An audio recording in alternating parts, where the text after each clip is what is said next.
हर खबर की ताज़ा नोटिफिकेशन के लिए जुड़े रहिए खबर 100 के साथ।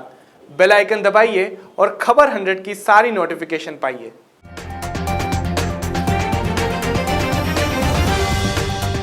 नमस्कार, मैं हूं तुषार और आप देख रहे हैं खबर 100। आइए रुख करते हैं आज की खबरों की ओर, पर उससे पहले एक नजर आज की हेडलाइंस पर।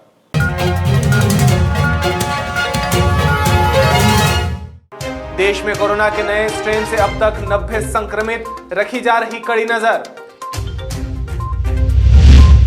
एमपीपीएससी में बड़ा बदलाव, आंसर शीट में ही लिखे होंगे प्रश्न।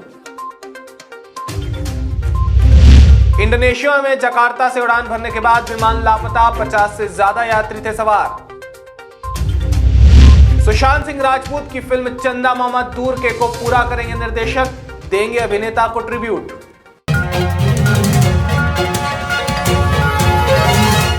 उज्जैन के महाकालेश्वर मंदिर की गौशाला के लिए किसान संत ने 14 बीघा क्षेत्रीय खेत में लगी गेहूं की खड़ी फसल मंदिर समिति को दान दी है, जिसमें करीब 200 क्विंटल गेहूं की कच्ची फसल महाराज ने गौमाता के लिए दान की है, जिसके लिए मंदिर ने उनका आभार जताया है। वहीं निर्मल अखाड़ा के तीर्थ पुरोहित रमाकांत जोशी ने मीडिया से चर्चा कर अधिक जानकारी दी और कहा कि महाराज जी का बहुत अच्छा निर्णय है। गेहूं की फसल गौमाता को दान करने का वर्ण अन्न तो हर कोई दान करता है, ये भी 1 महीने बाद 100 क्विंटल गेहूं के रूप में हो जाती, लेकिन गोरक्षा हमारा परम कर्तव्य है। हम पंडित जी और जुनवाल साहब गौशाला के भ्रमण के लिए गए थे और वहां जाके हमें लगा कि गाय के लिए हरे चारे की बहुत कमी है। वहां हमारे दिल में भाव आया और हमने वहां ये संकल्प कर लिया। ये 14 बीघा टोटल फसल है और ये तो बाबा महाकाल की प्रेरणा से हुआ है, कोई सोच समझ के नहीं हुआ। कुछ बातें ऐसी होती है ना जो दिल से होती हैं, वो भाव से होती है। अगर ज़्यादा हिसाब किताब में हम जाते तो शायद से हम निर्णय नहीं ले पाते। तो ये निर्णय तो एक दिल से लिया हुआ निर्णय है गौ माता के लिए, तो इसके लिए वो ज़्यादा हम हिसाब किताब नहीं उसमें गए ही नहीं। महंत बेअंत सिंह, श्री निर्मल पंचायती अखाड़ा बरन। ये महाराज जी ने जो निर्णय लिया, ये बहुत अच्छा निर्णय लिया। गौ माता के लिए अब अगर यहाँ गेहूँ उग जाते और पूरी फसल हमारी 1.5 महीने बाद ये कंप्लीट हो जाती है, करीब 150 से 200 कुंटल गेहूँ होते। तो अन्य महाराज जी की प्रेरणा ये रही कि गेहूँ तो अन्नदान तो बहुत लोग करते हैं, लेकिन गौ माता के लिए अगर खड़ी फसल दान करी जाए चारे के रूप में तो वो बहुत पुण्य का कार्य रहेगा। और इस निर्णय में मैंने महाराज जी की हाँ में हाँ मिलाई और महाराज जी को प्रेरणा मिली बाबा महाकाल से, और उन्होंने गौ माता के लिए ये निर्णय लिया कि पूरी 14 बीघा ही चारे के रूप में महाकाल मंदिर गौशाला और भी कोई गौशाला अगर यहाँ से लेना चाहे तो उनको हम चारे के रूप में देने के लिए तैयार, सार से तैयार। पंडित रमाकांत जोशी, निर्मल अखाड़े के तीर्थ। ये निर्मल अखाड़े के संत बहन सिंह जी है। ये अभी महाकालेश्वर मंदिर दर्शन के लिए आए थे और मेरे से उनकी सौजन्य भेंट हुई और उनके द्वारा मुझसे चर्चा की गई, तो मेरे द्वारा उनको बताया गया कि महाकालेश्वर मंदिर में ये प्रकल्प चल रहा है। गौशाला भी मेरे साथ वो गए, जब उन्होंने देखा तो वो उनका मन में ऐसी कुछ भावना पैदा हुई और अपने अखाड़े की जो 14 बीघा जमीन है उन्होंने पूरी गौशाला को खाने के लिए दान कर दी है। सर इसी तरह की और भी कोई जो दानदाता है अभी आगे आएंगे तो क्या उनमें और भी? हाँ बिल्कुल, अभी कुछ दिनों से महाकालेश्वर गौशाला में काफी दानदाता आ रहे हैं, अपने तरफ से हरी घास वगैरह प्रतिदिन भेज रहे हैं। इंदौर के लरसूदिया थाना क्षेत्र में 15 लाख रुपए की जेवर की धोखाधड़ी का मामला सामने आया है, जिसमें पुलिस ने प्रकरण दर्ज कर जांच शुरू कर दी है। दरअसल सूजन संतरा निवासी शंकरबाग जिंसी में रिपोर्ट दर्ज करवाई कि उनके द्वारा 15 लाख रुपए के जेवर बनाने के लिए 300 ग्राम गोल्ड इंदौर से सागर जाने वाली बस में पैक कर रखा था, जो कि सागर के निवासी को प्राप्त होना था। लेकिन बस सागर तो पहुंच गई, लेकिन सोना बीच में ही गायब हो गया। फरियादी की शिकायत पर पुलिस ने पूरा मामला दर्ज किया है और जांच शुरू की है। व्यापारी जो सागर के निवासी हैं, इन्होंने थाना लसोड़िया में शिकायत की है कि एक बस में उन्होंने लगभग 300 ग्राम गोल्ड कुछ जेवरात बनाने के लिए वहाँ से रखा था। इंदौर में ये जेवर बनने थे। इसके द्वारा जिस बस में बुक कराया था यहाँ पर गोल्ड पहुँचाने के लिए, वो लेकिन गोल्ड पहुँचा नहीं, तो पुलिस ने व्यापारी की शिकायत पर जो बस है उसके ड्राइवर का ऊपर अमानत में खयानत का प्रकरण दर्ज किया है और पुलिस इसमें तफ्तीश कर रही है कि ये गोल्ड अपने गंतव्य स्थल तक क्यों नहीं पहुंचा। सर लगभग कितनी कीमतों का होगा? लगभग ये 300 ग्राम है, 15 लाख से ऊपर की इसका मूल्य है। उज्जैन जिला पुलिस कप्तान सत्येंद्र कुमार शुक्ला के निर्देशन पर और city additional SP Amarendra Singh के आदेशानुसार और कोतवाली सीएसपी पल्लवी शुक्ला के मार्गदर्शन में निगम उपायुक्त पीयूष भार्गव की संयुक्त कार्यवाही से अवैध मादक तस्कर के मकान को जमींदोज किया गया है। बता दें, पूरे परिवार के लोगों पर कई अलग अलग प्रकरणों में मामले दर्ज हैं, जिनके तहत यह कार्यवाही की गई है।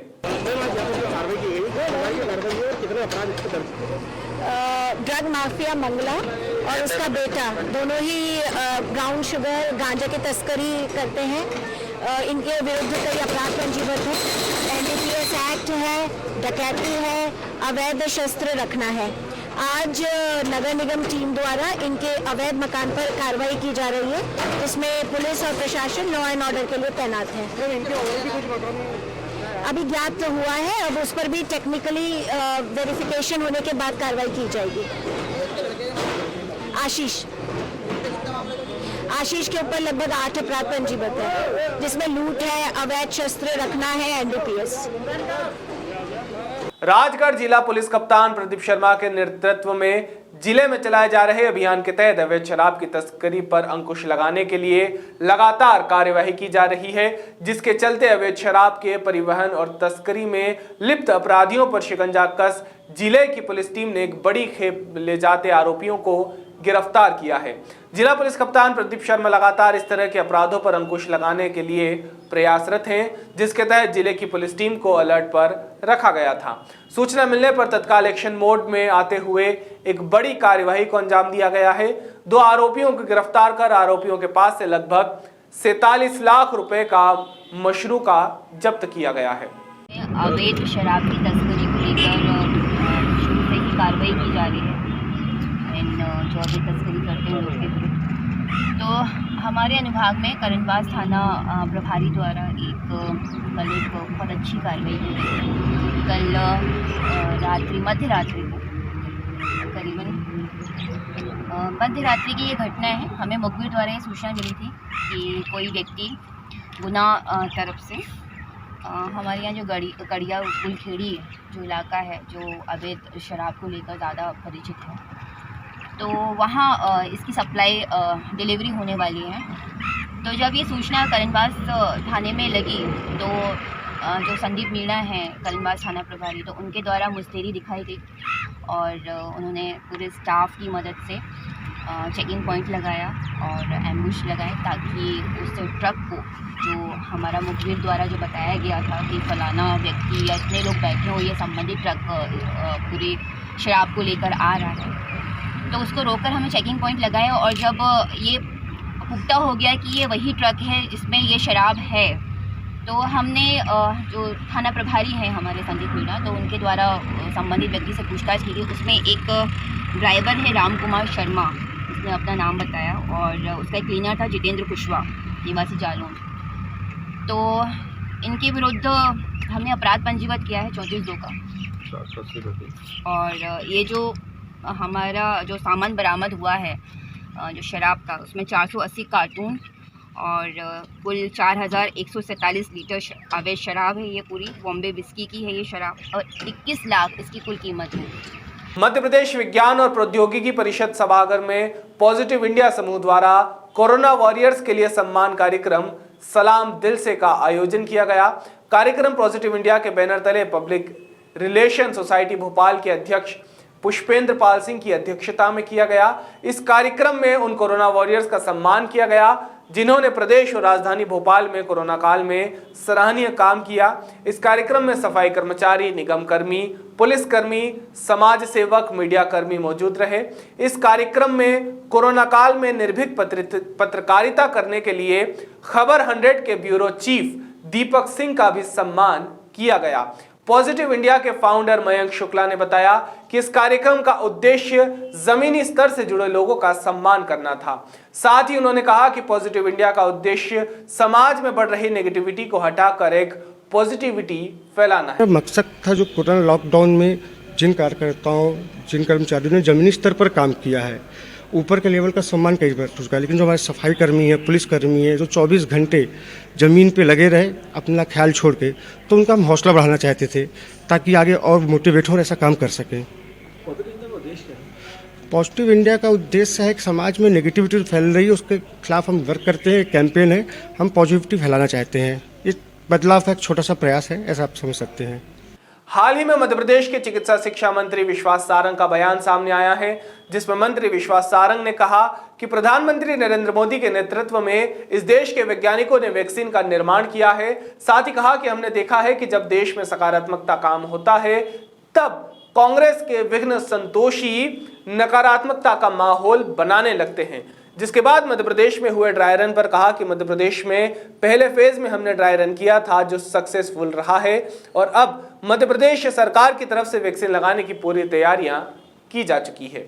सिंह जी का कार्यकलाप हमने देखा है। अफजल को गुरु कहना और आतंकवादियों को बिरयानी खिलाने की सिफारिश करने वाले व्यक्ति से और कुछ अपेक्षा नहीं की जाती।